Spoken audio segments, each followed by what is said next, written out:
কবিতা লিখেছিলেন। এমিলি ডিকিনসনের লাইফে Suzanne Gilbert অনেক ইম্পর্টেন্ট রোল প্লে করত। তিনি প্রায় 300 চিঠি সুজান গিলবার্টকে লিখেছিলেন এবং মানুষের ধারণা ছিল এমিলি ডিকিনসন স্ট্রেট ছিল না, এবং এমিলি ডিকিনসনকে নিয়ে, তার জীবন নিয়ে একটি সিরিজও বের করা হয়েছিল নাম ডিকিনসন, এবং একটি মুভিও বের হয়েছে যার নাম wild nights with Emily. Emily ডিকিনসনের বন্ধু সুজান গিলবার্ট পরবর্তীতে তার ভাইকে বিয়ে করেন।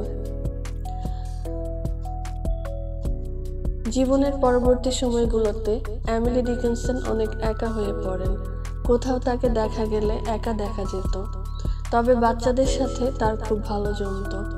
অস্টিন এবং সুজানের মেয়ে ছিল, তাদের সাথে তার খুব ভালো খাতির ছিল। জীবনের শেষ সময়েও তিনি লেখা ছাড়েননি, কিছু না কিছু লিখতে থাকতেন। এমিলি ডিকিনসন মাত্র 55 বছর বয়সে মারা গেছেন। ছোট বোন ল্যাভিনিয়াকে তিনি বলেছিলেন তার মৃত্যুর পর তার কিছু লেখা পুড়িয়ে দিতে।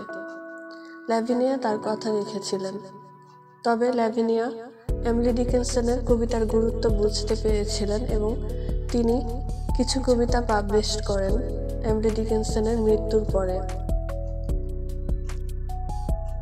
এমিলি ডিকিনসনের পোয়েট্রির বৈশিষ্ট্য ছিল তিনি পোয়েট্রিতে অনেক ড্যাশ ইউজ করতেন।